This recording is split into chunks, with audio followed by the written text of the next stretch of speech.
जिसके मुताबिक 8 तारीख से देश भर में रेस्टोरेंट खोले जाएंगे, मॉल्स खोले जाएंगे और धार्मिक स्थान खोले जाएंगे। दिल्ली सरकार भी केंद्र सरकार के उन्हीं आदेशों के मुताबिक कल से दिल्ली में रेस्टोरेंट, मॉल्स और धार्मिक स्थान खोलने जा रही है। लेकिन जब ये खोले जाएंगे तो वहाँ पे सोशल डिस्टेंसिंग के क्या क्या स्टेप्स उठाने होंगे, मास्क पहनना होगा, जितने भी एहतियात बरतने के लिए केंद्र सरकार की एक्सपर्ट्स ने, केंद्र सरकार ने जो आदेश दिए हैं, उन सारे स्टेप्स को दिल्ली सरकार लागू करने जा रही है और वो ऑर्डर अभी थोड़ी देर के बाद लागू हो जाएंगे। लेकिन दिल्ली में होटल्स और बैंकेट हॉल्स को अभी नहीं खोला जा रहा है, क्योंकि दिल्ली में बढ़ते हुए कोरोना के केसेस को ध्यान में रखते हुए आने वाले समय में हो सकता है हमें कई होटल्स और बैंकेट हॉल्स को हॉस्पिटल्स के साथ अटैच करके उनको हॉस्पिटल्स में कन्वर्ट करना पड़े। इसके मद्देनज़र अभी होटल्स और बैंकेट हॉल्स को नहीं खोला जा रहा। धीरे धीरे हम सब लोगों ने मिलके अपनी अर्थव्यवस्था तो खोल ली, बहुत सारी ढील दे दी लॉकडाउन के अंदर। लेकिन लॉकडाउन में ढील देने का ये मतलब नहीं है कि कोरोना ख़त्म हो गया। कोरोना भी बड़ी तेज़ी से बढ़ रहा है। इसीलिए मेरी आप सब लोगों से हाथ जोड़ के विनती है कि जो भी एहतियात बरतने के लिए 3 चीज़ें बार बार कही जा रही हैं, सोशल डिस्टेंसिंग बरतें, मास्क पहनें। मैं देखता हूँ कि कई लोग घर के बाहर निकल रहे हैं बिना मास्क पहने हुए। मास्क पहन के आप किसी पे एहसान नहीं कर रहे, मास्क पहन के आप अपने ऊपर एहसान कर रहे हैं।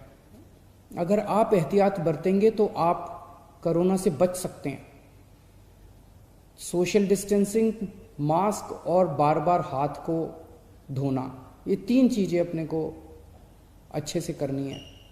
लेकिन मेरी सबसे ज़्यादा बड़ी विनती बुजुर्गों से है।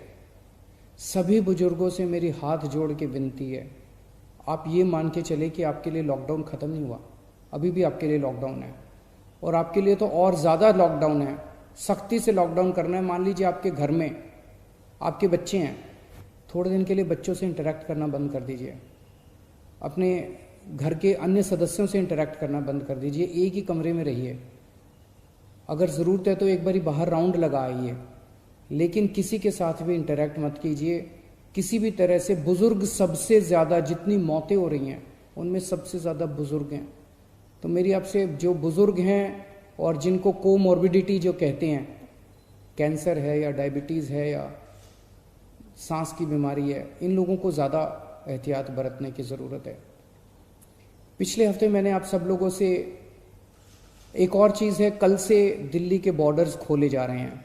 1 हफ्ता पहले हमने दिल्ली के बॉर्डर्स सील किए थे, इसलिए क्योंकि हमें ये लग रहा था कि अगर बॉर्डर्स खोल दिए तो देश भर से जो मरीज आएंगे और दिल्ली के अस्पतालों में इलाज कराएंगे, उससे दिल्ली के अस्पताल अभी जो कोरोना का इलाज कर रहे हैं, क्या उसको बर्दाश्त कर पाएंगे, क्या उस बर्डन को बर्दाश्त कर पाएंगे। इस वजह से बॉर्डर्स को सील किया गया था। कल से दिल्ली के बॉर्डर्स को खोला जा रहा है। साथ ही अभी कैबिनेट की मीटिंग हुई और ये निर्णय लिया जा गया है कि पिछले हफ्ते हमने दिल्ली के लोगों से पूछा था, हमने दिल्ली के लोगों के सामने ये प्रश्न रखा था, हमने दिल्ली के लोगों से ये पूछा था कि अभी तक कोरोना होने तक, मार्च के महीने तक दिल्ली के सारे अस्पताल पूरे देश के लोगों के लिए खुले रहते थे। दिल्ली के लोगों ने कभी अपने देश के लोगों का इलाज करने से मना नहीं किया। किसी भी वक्त हमारे दिल्ली के सारे अस्पतालों में लगभग 60-70% मरीज दिल्ली के बाहर से, देश भर से लोग आए हुए होते थे। हमने कभी मना नहीं किया। लेकिन इस वक्त दिल्ली खुद बहुत बड़ी समस्या में है। दिल्ली में कोरोना के केस बहुत तेजी से बढ़ रहे हैं और उसके इंतजाम करने के लिए दिल्ली सरकार, आपकी सरकार, बेड्स का इंतजाम कर रही है। चारों तरफ अस्पतालों में बेड्स का इंतजाम कर रही है। ऐसी स्थिति में अगर हमने दिल्ली के अस्पताल पूरे देश के लोगों के लिए खोल दिए तो दिल्ली के लोगों को जब कोरोना होगा तो वो कहाँ जाएंगे। इस पे हम लोगों ने जनता से विचार मांगे थे। 7.5 लाख लोगों ने अपने सुझाव भेजे और 90% से ज़्यादा लोगों का यही कहना था कि कोरोना तक, जब तक कोरोना है दिल्ली में, तब तक दिल्ली के अस्पताल केवल दिल्ली वालों के लिए रिजर्व होने चाहिए। उसके बाद हम लोगों ने एक 5 डॉक्टर्स की कमेटी बनाई। बड़े बड़े डॉक्टर्स थे। डॉक्टर महेश वर्मा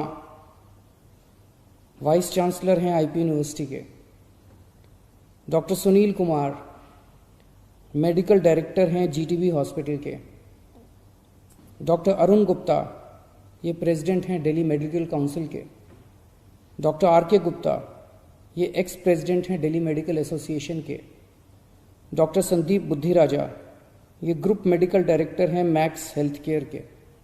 इन 5 लोगों की कमेटी ने विचार विमर्श करके और दिल्ली की जो मेडिकल इंफ्रास्ट्रक्चर है, हेल्थ इंफ्रास्ट्रक्चर है, उस पर नज़र डाल के उसको सारे को एसेस करके उन्होंने अपनी रिपोर्ट दी है। और उस रिपोर्ट में और बहुत सारी चीज़ें हैं, लेकिन उनका ये कहना है कि अगर दिल्ली में इस वक्त कोरोना के केसेस बहुत ज़्यादा बढ़ रहे हैं और जून के अंत तक दिल्ली को लगभग 15,000 बेड्स की ज़रूरत होगी। ये कहाँ से आएंगे? तो इसीलिए उनका ये सुझाव है कि दिल्ली के सारे अस्पताल केवल दिल्ली के लोगों के लिए कुछ महीनों के लिए होने चाहिए और दिल्ली के अस्पतालों को पूरे देश के लोगों के लिए फ़िलहाल नहीं खोलना चाहिए। उन्होंने ये कहा है कि अगर सबके लिए खोल दिया तो 3 दिन के अंदर आज जो 9,000 बेड दिल्ली सरकार ने कोविड के पेशेंट्स के लिए रखे हैं, ये मात्र 3 दिन के अंदर भर जाएंगे। इन सारी चीज़ों पे आज कैबिनेट ने गौर किया। अभी थोड़ी देर पहले हमारी कैबिनेट की मीटिंग थी और कैबिनेट ने गौर करके ये निर्णय लिया है कि हमें एक संतुलन बनाने की ज़रूरत है। दिल्ली सरकार में 10,000 बेड है, केंद्र सरकार में भी 10,000 बेड है। तो एक तरफ कल से हम बॉर्डर्स खोल देते हैं। बॉर्डर्स को खोलने के बाद दिल्ली सरकार के जो 10,000 दिल्ली सरकार के जो अस्पताल हैं, वो अस्पताल केवल दिल्ली के लोगों के लिए रिजर्व होने चाहिए। केंद्र सरकार के जो अस्पताल हैं उसमें भी 10,000 बेड्स हैं। वहाँ पे कोई भी देश भर से आके अपना इलाज करा सके, उसके ऊपर दिल्ली सरकार कोई आदेश नहीं पारित कर रही, उसके ऊपर कोई तो जो जैसे आज व्यवस्था है कि केंद्र सरकार के अस्पतालों में कोई भी जाके इलाज कराता है, केंद्र सरकार के अस्पताल सबके लिए खुले रहेंगे।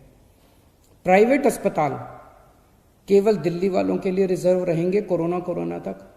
लेकिन कुछ प्राइवेट अस्पताल ऐसे हैं जो स्पेशल किस्म की सर्जरी करते हैं, जो सर्जरी बाकी देश भर में अवेलेबल नहीं है और लोगों को अपनी जान बचाने के लिए दिल्ली आना पड़ता है।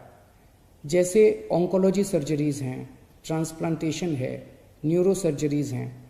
इस किस्म की कुछ सर्जरीज जो कुछ चंद अस्पताल करते हैं, उन सर्जरीज के लिए देश भर से लोग अगर दिल्ली आके अपनी सर्जरी करवाते हैं, वो पूरे देश के लोगों के लिए खुला रहेगा।